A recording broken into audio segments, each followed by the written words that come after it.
What if I told you that there are 3 wildly undervalued growth stocks right now that with just $50 invested in each could bring you returns that fully replace your full-time job? That's the sort of ridiculous bullshit that I'm hearing and seeing from certain financial YouTubers who commit financial manslaughter with their stupid videos. And don't get me wrong, I do have 3 high potential stock picks to share with you, but I'll get into that in a moment. Guys, the first time I saw a video like this, I absolutely laughed. I said, how do these people make these fucking videos? How do they sit there and say that $50 in these stocks can replace your job? I know the numbers. You probably make pretty close to 6 figures or on your way there, depending on your age.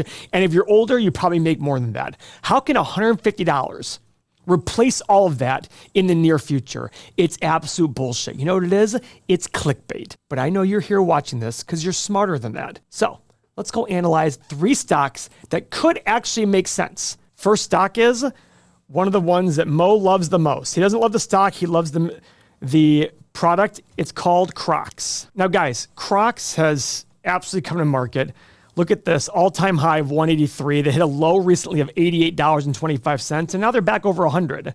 But this company is making acquisitions. They bought Hey Dude. It's a $6 billion market cap, a little bit more debt than I expected, but $1 billion in free cash flow in the last year. $600 million in the last 5 years. That's pretty impressive. And even more impressive, look at these returns on capital. Their 5-year return on capital is 30% a year. This means they get a really high return on the money that's invested in their business. These kind of companies deserve a premium. You absolutely should pay a premium. Now, one concern is the 1 year is down to 17.8%, but there has been talk that Crocs might be going through some issues. The question is Crocs as a company a fad, or is it something that, as basic as it is, has a lot of practical use for the future for everyone out there? But here's what's interesting. Look at its PE, 6.3. Price of free cash flow, 6.5. Guys, if this company is just able to maintain and just grow with inflation, if you buy a company like that with these kind of low multiples, how do you lose money? And if they do a good job of buying back shares, even better. So let's go check out these 8 pillars and see what that looks like. Guys, 8 check marks right here. Buying back 15% of shares, high returns on capital, low multiples. I mean, guys, what else do you need here? This is purely a question of what's the future for Crocs? Is it going to be around? Is it going to continue selling? That's the question. Now, before we get into the analyst estimates, let's talk about the company itself, because that really matters. They turned a fashion disaster into a record $4 billion revenue business in 2024. And here's what's crazy. Earnings per share skyrocketed 24% to almost $16 per share. In retail, where margins are constantly under attack, that is no small feat. But what's really exciting is Crocs is still growing. The core brand sales jumped 8%, and overseas, China's market is heating up, presenting a massive long-term opportunity. They do have a challenge, though, with one of their brands, Hey Dude. They acquired Hey Dude for $2 billion in 2022, but the brand has seen a 14.5% sales decline in 2024. Crocs needs either to fix it or cut its losses. Now, guys, I know a lot of people have Hey Dude. It's a very popular brand, but management is betting big that they can make it work. They expanded their stock buyback to $1.3 billion, and they're paying down debt. If they execute this properly, they aren't just surviving. It could be a major long-term winner. So let's see what analysts do think about this company. Oof, they actually have earnings per share declining. Increase of 6%, decline of 3, decline of 7. Be interesting to figure out what they see there. With, interestingly enough, though, revenue going up. 3%, 4%, 2.5%, 7%. So they have a decline in earnings per share with revenue growth. And I talked about margins before. This company has 60% gross margins in retail. That means every extra unit they sell, about 60% of it goes to profit, and a bottom line margin of 21 to 24%. Guys, that's big money, especially for retail. Now, we have a story and we have numbers. Right now, the story is a little bit scarier than the numbers, because for a company selling for 6 or 7 times earnings and free cash flow, that's pretty attractive on the numbers front. But we have to remember that just like buying a company just because the story is good can make it a bad investment, you pay the wrong price. buying a company merely because the numbers are good and ignoring the story and the potential bad times could be just as bad. So it's about understanding those together. And that's why we have the stock analyzer tool. I always like to start with stock analyzer when I look at a company. I want to sit there and say, is it worth me digging deeper? And then once I've realized, okay, I actually got to look deeper, I go do some research. I go to the community, I talk to community members, and then I run my stock analyzer again on more tight numbers. And if it makes sense, what am I here to do? That's how I love using Stock Analyzer. And that's why Stock Analyzer has been used over 1 million times in the last year by our users. It's because that's the process that works. So I did a 10-year analysis on Crocs. I did 0, 3, and 6% revenue growth. I think that's quite conservative. I did 17, 20, and 23% profit margin and free cash flow. I did a PE of 13, 16, and 19. It's because of these returns on capital. But guys, let's go a little bit more conservative here. Let's change our margins to 14, 17, and 20. And let's change our PE to 10, 12.5, and 15. Guys, I'm beating this thing up. I am beating this thing up. Now, some of you might sit there and say, no, it's got to be even lower. Maybe. And finally, I did my desired return of 9%. Now, that's the market return. So this is kind of like my way of saying, what is this thing worth based on the market return? But for a company like Crocs, you should have a margin of safety. Now, you might take the margin of safety in by putting lower numbers over here, but what's probably better is to put the margin of safety here. But am I double dipping by making my desired return 15% and also beating up these numbers? Maybe so. But based on these numbers right here, hit the analyze button, the stock's at 103. This is why it's incredible. We have a low price of 100, basically what the company is right now, high price of 270, a middle price of 167. Guys, I think this company deserves more attention.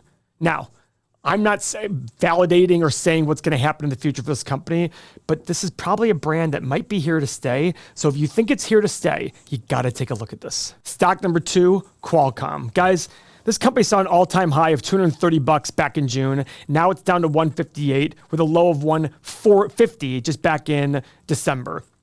High returns on capital, 24% here. So Crocs actually had a higher return on capital. Couple of things to look at. 56% gross margin, very consistent profit margin here. Very consistent. And free cash flow. Look at that free cash flow last year. $12.75 billion. The company is selling for 14 times free cash flow. That's incredible. As an example, this is a chip maker. Price to sales ratio 4.5. So if you take the revenue of the business divided by the market cap, other way around. If you take the market cap divided by the revenue, you're at 4.5. Let me show you what NVIDIA is. Now, NVIDIA has higher margins, but NVIDIA is currently selling for 23 times revenue. So you have Qualcomm at 4.5 times revenue and NVIDIA at 23. Now, you might sit there and say, well, NVIDIA is a much better company. Okay, is it 5 times better? Maybe. I don't know. That's the thing that makes investing hard. We don't know the future. Is Qualcomm the next NVIDIA? Is NVIDIA going to hit some hurdles? These are the things we have to talk about. Okay, let's go to the 8 pillars here and check it out. Another 8-pillar thriller, everything across the board. Not much buyback of shares, but low debt, 2 times free cash flow. Everything here is a check mark. But remember, we don't buy things just because it's 8 checks on the 8 pillars.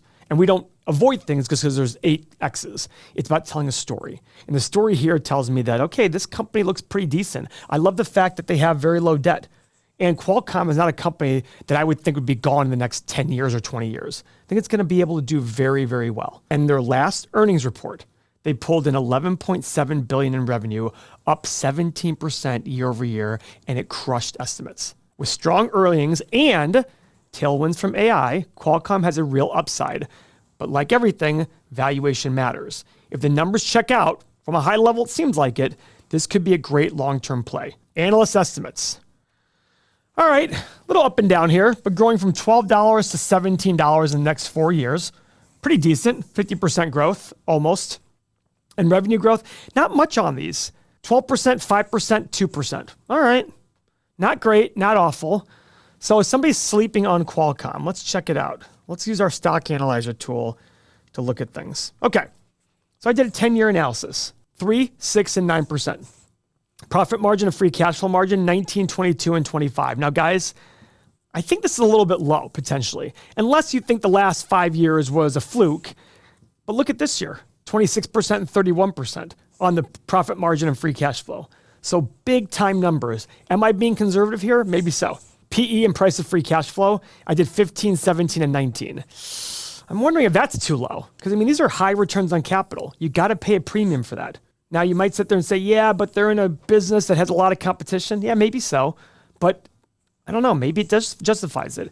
And I'm doing my 9% across the board returns. Now, guys, we show the software all the time. We love our community. The big thing for this channel, and this is something from day one, we're teaching people how to fish. It's really, really important that we're giving you the tools to be able to go fish on your own.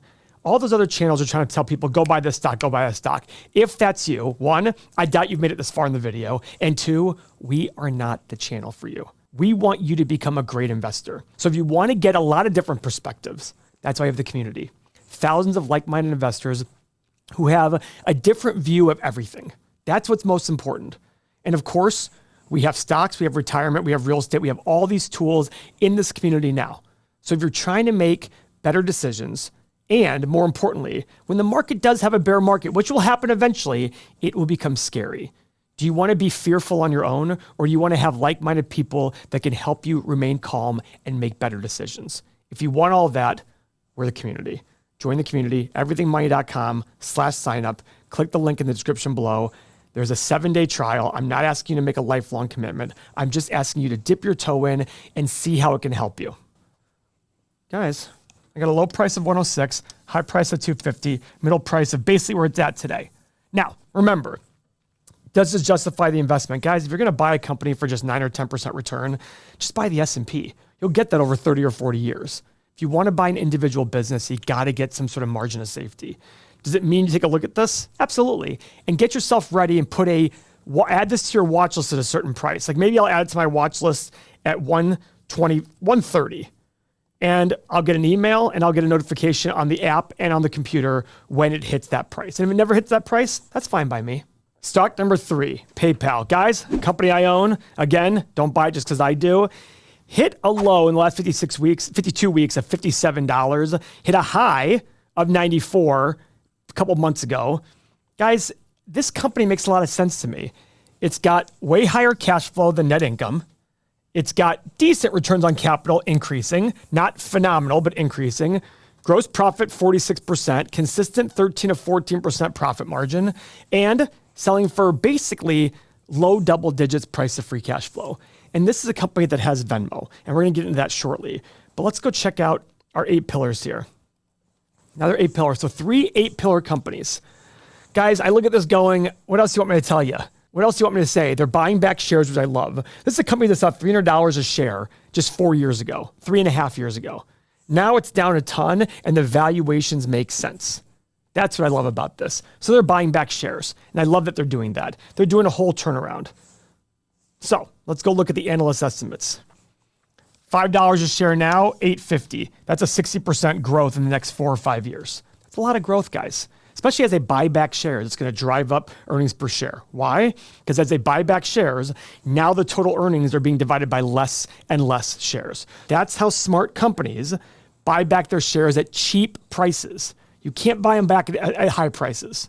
Now, guys, don't get me wrong. There are issues with PayPal, but I think they're being smarter now. They have Venmo. They have PayPal. They're making PayPal an easier choice to use online. And guess what? When it comes to buying from vendors that you're a little afraid of, I use PayPal for those because I know PayPal is going to have my back. Now, they've seen a decline in the number of users actively using their accounts, but the transactions per user and the dollar amount per user is growing tremendously. So even though the number of users is declining, the numbers are getting better and better. That's what I love about them. And I think the market has shifted on them in a negative way, but it's just a matter of time, I believe, that as long as they keep implementing, keep driving up those numbers, the stock will eventually come through. So here's our stock analyzer tool. Next 10 years, 3, 5, 7% revenue growth. And guys, look at the return on capital, increasing. That's awesome. Profit margin, 12.5, 14.5, 16.5. And remember, their free cash flow is a lot higher. I did 16, 20, and 24. PE and price of free cash flow, 14, 17, and 20, and a 9% desired return. Hit the analyze button. Boom. Guys, a low price of 60 to 75, high price of 130 to 190, middle price of 87 to 120, a potential 17% return if my middle numbers actually come through in the next 10 years. And guys, if you want to see a video on this, my own personal Magnificent Seven, the 7 stocks that I picked to beat the market in the Mag 7, check it out in our next video. Thank you for your time.